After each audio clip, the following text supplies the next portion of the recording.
Good day and welcome back to Hertfordshire Zoo, episode number 2, and today we are doing the porcupines. So I'll be honest, they ended up needing a lot more room than what I actually had here, which is kind of unfortunate, but you know, we roll with the punches. So I had to make this area slightly bigger, which you will see eventually, but it doesn't stay this size.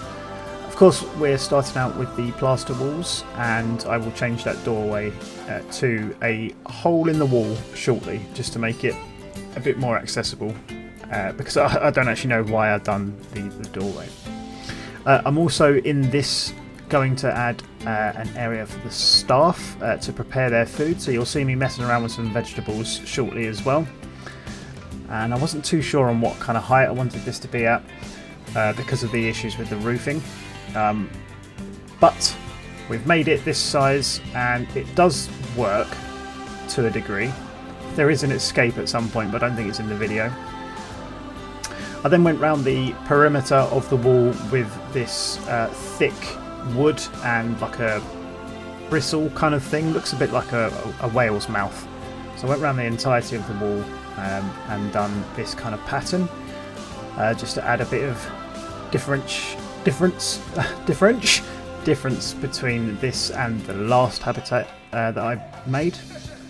So I do go through the whole thing with that, which is nice. Looks alright if you ask me. This was challenging. This is the start of the inside, so I made it a mesh. And obviously sizing, you can't resize things in this, so it has to be perfect or overlapping slightly.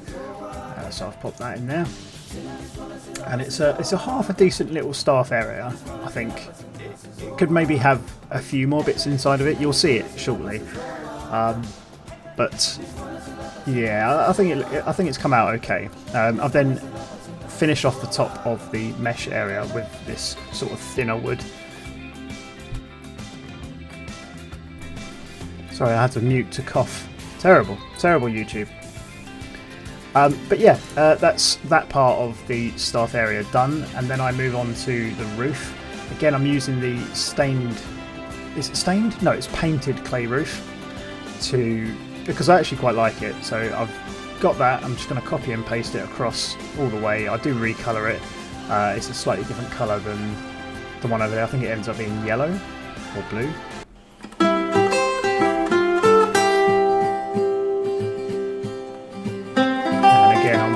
Holes in the wall to have like a little look through for guests. Well, they don't really use it that much as I thought they kind of would, but it gives a bit of variety to the wall and makes it look a bit different. So it's not the worst thing. And then I realised I'd actually done it to the staff area, so I added in a second one just because I still think they look good, and 2 of them doesn't look too bad. I just didn't need a third, sorry. Just added in the glass inside of here, which fits really nicely. I just wish you could kind of colour it so it just wasn't black. You could maybe tint it. Well, you can with some, but anyway, I've done the fonting now. So this is the large Notto font, 3D large, yes. And I've decided to call this the Spike House. Again, the colours do change throughout the video, so don't worry too much about this awful kind of gunmetal colour that I've got going on. Moving on to the roof, I have changed that colour to yellow now, and I just thought I'd add a bit more things, a bit more accessories in this, and I've given it aircon. I don't know why I chose to give it aircon, but I thought, you know what, it's something a bit different than the last one that I built. Something that I guess you probably would have, but I don't really understand why I've put it here.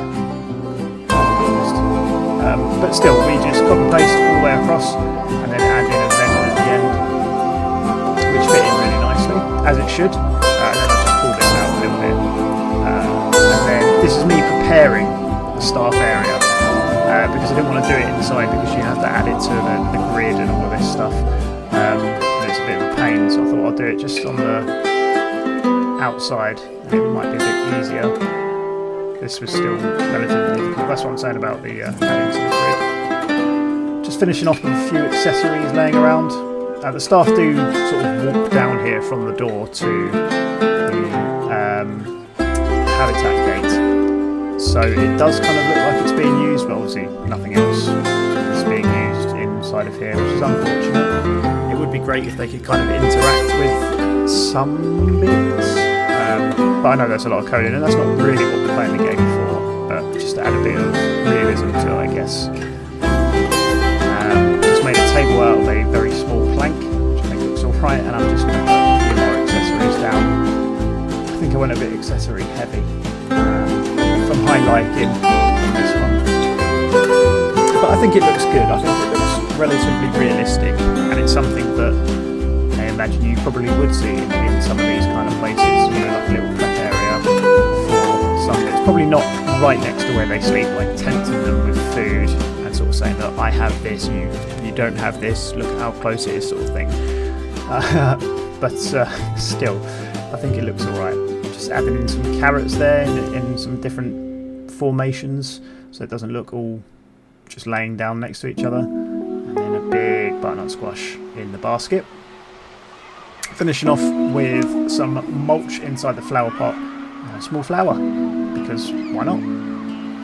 Moving on to the outside, you can see now that I've changed the colour of it, added in some columns. Didn't think it was worth showing all the columns that I'm adding, because it's just some columns. They do actually end up escaping out that back left where I'm putting the rock, just there. The porcupines escape, so I had to make that wall slightly bigger, whilst extending the rest of the area as well, because it really was not big enough. I thought it was, but it wasn't. So because the area wasn't big enough, I've had to add in another area, and I was kind of bored of doing walls and like tops for walls and stuff like this, so I thought I could maybe try something a bit different that gives a really good view of the animals. So I've got these glass panels, and I'm just going to edge them with a thin sort of bit of, I think it was wood, or it may have been metal, I can't remember, I'm pretty sure it was wood. I'll turn this brown, and you can see the difficulty I had with this. I really do struggle with getting things lined up. I don't know, it's not too bad if it's on a grid or if it's straight, like you can see now, but as soon as you start adding any height, or not height, any kind of angles and things, it does start to get difficult for me, and I sort of get it probably just about right and then go, yeah, that's good enough. Whereas I know some people are really meticulous with their builds, which isn't a bad thing. I think eventually I will get there, but at the moment I'm content enough. But I also don't like the fact that when you copy and paste something on here, it changes where it moves slightly. I don't know if that's a setting that I have on in the clipboard at the bottom right, but it changes ever so slightly, so you need to make minor adjustments to it, whereas you just want to kind of copy paste it without any issues. But you know, who am I to complain? I'm not a coder, I don't know, maybe I've got a setting wrong or something. But then I just add in the top bit, and I end up adding quite a few of these as barriers. I think they look alright, so I'm quite happy with those, so I can't complain too much about those, but you'll see the end result just there. So I've added in, I'd say maybe about 10, and a thicker, larger wall at the back, just because I didn't want to put a fence behind there. And I'm just going to finish off, sorry, not a fence, a path. I'm just going to finish off with some education. Of course, we have got the custom boards as well, which I make on Photoshop. And yeah, that's pretty much this build, to be fair. There's not much to this one. It's not, again, I'm still a really new builder, so I'm trying my hardest. But there's some different builds coming up in the next few weeks that are completely different to your standard square. But we'll have to wait and see what those come up with. But I have added in the custom education boards now. I don't think you'll see it in the video, but I have added them since. So you'll see them at some point. So again, thank you very much for joining me. I hope this build has been somewhat enjoyable for you. I don't think the camera work has been too great on this one. I can't lie. But I was kind of doing this on my laptop and my PC when I was able to. So it's not the greatest, but I will work on that for the next one. I'm really excited for the next one. It's something completely different. Thank you very much for joining. Remember to like and subscribe, and if you want to name an animal, then leave a comment down below. Thank you, and goodbye.